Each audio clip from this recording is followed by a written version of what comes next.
한국인의 종교적 DNA가 교회를 율법화한다. 조용기 목사가 60, 70년대 천막교회를 회상하며 그의 회고하는 말을 보면 한국의 기독교의 부흥의 중요한 동기는 가난에 찌든 시대적 상황에서 한국인의 마음에는 지성이면 감천이고 정한수 떠놓고 비는 어머니의 새벽을 연장한 설교 때문이었다. 이런 번영신학적 설교는 가난에 고통하던 자들에게는 매우 달콤한 꿀과 같은 것이 되었다. 잠언 25장 16절처럼 너는 꿀을 만나거든 조카리만큼 먹으라 과식함으로 토할까 두려우니라 토할 만큼 과식한 기독교가 한국 기독교인 것이다. 당뇨를 넘어서 합병증으로 심각한 살이 썩는 단계까지 왔음에도 불구하고 복음의 핵심이 꿀을 족하게 먹는 것으로 착각하는 병든 상태가 된 것이다. 당뇨의 증상을 보면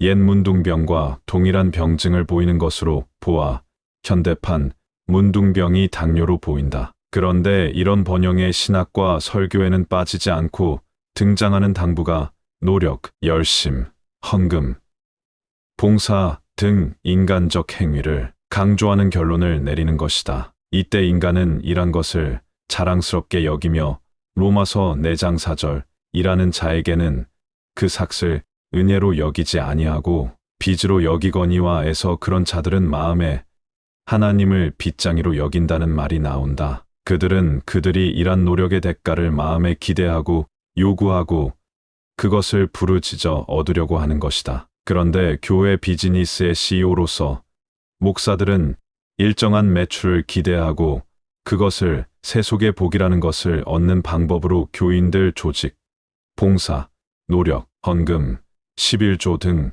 seed money를 뿌리라는 꿀 발린 말을 한다. 이 순간 그들의 설교는 순식간에 인간이 이해하기 쉬운 이성적 호소로 된 자유주의 꿀떡 설교를 하는 것이다. 워낙 꿀떡이 늘러붙어서 분리조차 불가능한 인본주의 설교하는 것이다. 비참하다. 어느 포도원 비유로 주신 말씀에 아침부터 일한 일꾼들이 나중 온 자들과 동일한 임금을 받는 것에 불평하고 약속한 것에 감사하는 것이 아니고 더 받을 요량으로 주인에게 불평 늘어놓으니 그 주인이 내 것을 내 마음대로 쓰는 것으로 너희가 나를 악하다 하느냐고 경고하신다. 이것이 오늘날 한국 교회의 배은망덕이다. 목사가 만든 거짓 설교로 인한 어펜스이다. 이것을 마태복음 18장 6절에서 목사가 지옥 가는 사건으로 경고하신다. 개역 마태복음 18장 6절 누구든지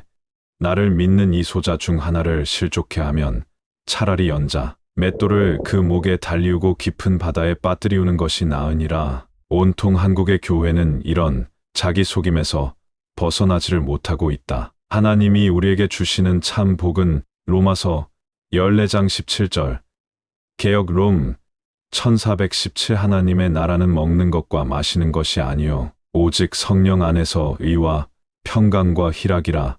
에 보면 의, 평강, 희락이다. 세속의 재물, 먹는 것이 나이라고 말씀하신다. 모든 세속의 복도 하나님의 참 복을 받은 자에게 지족 컨텐트먼트이라는 지족이라는 평안으로 받게 된다고 말해도 목사든 교인이든 거짓자들은 정말 설마 이런 식으로 반응을 하니 뭐가 잘못돼도 근본 잘못된 것이다. 이 잘못은 한국인의 종교적 DNA로 기인한다. 오히려 이런 거짓을 지적하는 설교자를 욕하고 폄훼하는 현실을 보면 참담하다. 그저 좋은 게 좋은 거라는 식의 설교가 실족시키는 악행임을 모른다. 정신 차리자 목사들아. 성령의 나타냄을 보일 자격을 다시 점검하고 자신에게 주어진 역할을 재수정해야 한다. 이런 유전자를 가진 한국 교인은 본질적으로 율법을 꽉 차게 완성하는 사랑의 복음보다 병을 낫게 해줄 것 같은 플라시보, 가짜 약을 꾸준히 섭취하는 종교성 율법을